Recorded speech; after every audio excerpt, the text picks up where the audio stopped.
Selamat sore pemirsa, Anda menyaksikan Headline News pukul 16 waktu Indonesia Barat. Saya Eva Wondo. Pengurus Vatikan akan menggelar konklav untuk memilih paus berikutnya setelah Paus Fransiskus wafat. Uskup Agung Jakarta Ignatius Suharyo berangkat ke Vatikan hari ini untuk menjadi perwakilan Indonesia.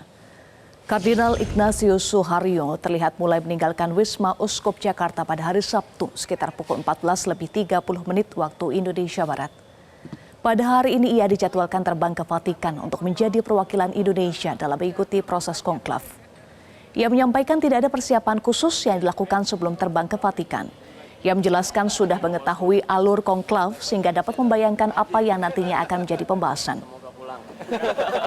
Karena itu pasti ada persiapan. Karena apa? Karena yang lain-lain sudah mempersiapkan di sana.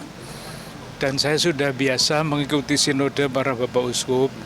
Kira-kira saya sudah bisa membayangkan yang dibicarakan itu apa.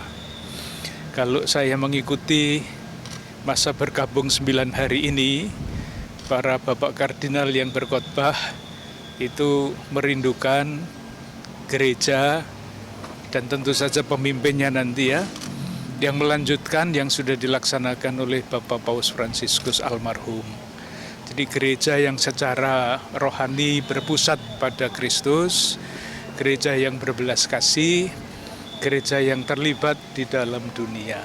Kira-kira itu. Kapel Sistina terus bersiap untuk menggelar pelaksanaan konklav yang akan dimulai 7 Mei 2025. Setelah pemasangan cerobong asap, kini bagian dalam kapel juga mulai dipersiapkan. Pada pekerja mulai mengatur dan mempersiapkan Kapel Sistina yang akan digunakan oleh 135 kardinal memilih paus baru mulai 7 Mei mendatang. Meninggalnya seorang paus menjadi awal dimulainya ritual yang telah berlangsung selama berabad-abad yang melibatkan sumpah suci para kardinal yang memilih penggantinya. Setiap 2 putaran pemungutan suara di Kapel Sistina, surat suara para kardinal dijahit, dibakar dalam tungku khusus untuk menunjukkan hasilnya kepada dunia luar. Jika tidak ada paus yang dipilih, surat suara dicampur dengan kartrit yang mengandung kalium perklorat, antrasena, dan sulfur untuk menghasilkan asap hitam. Namun jika ada pemenang, surat suara yang terbakar dicampur dengan kalium klorat, laktosa, dan resin kloroform untuk menghasilkan asap putih, kemudian diumumkan habemus papam.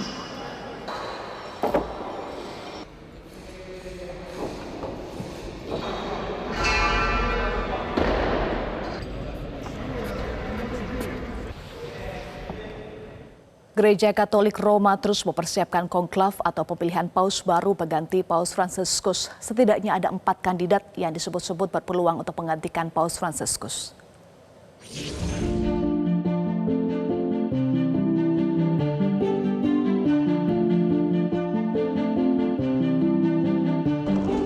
Kepergian Paus Fransiskus memberikan duka mendalam bagi umat Katolik dan dunia.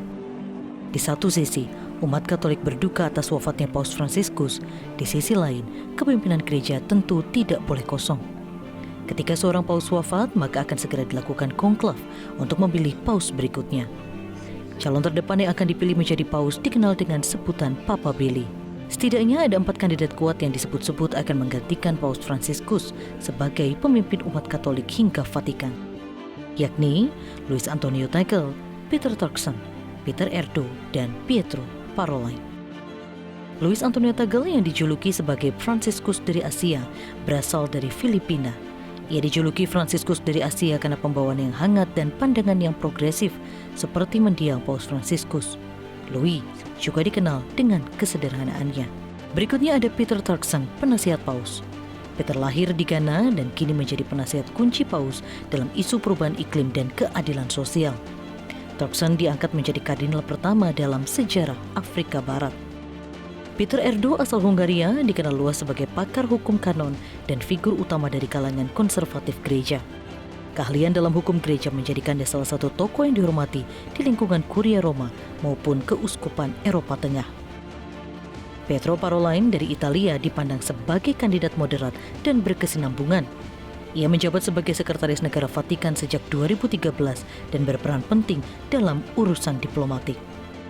Setelah masa berkabung untuk memilih paus baru, Vatikan menggelar konklav yang diikuti kardinal yang berusia di bawah 80 tahun yang saat ini berjumlah 135 orang.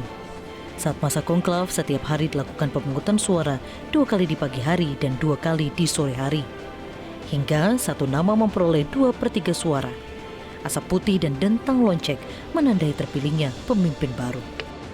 Paus baru akan memakai jubah putih tampil di balkon Basilika Santo Petrus setelah menyatakan kesediaannya dan memilih nama yang akan digunakan. Kemudian diakhiri dengan pengumuman legendaris Habemus Papam. Kita memiliki seorang paus.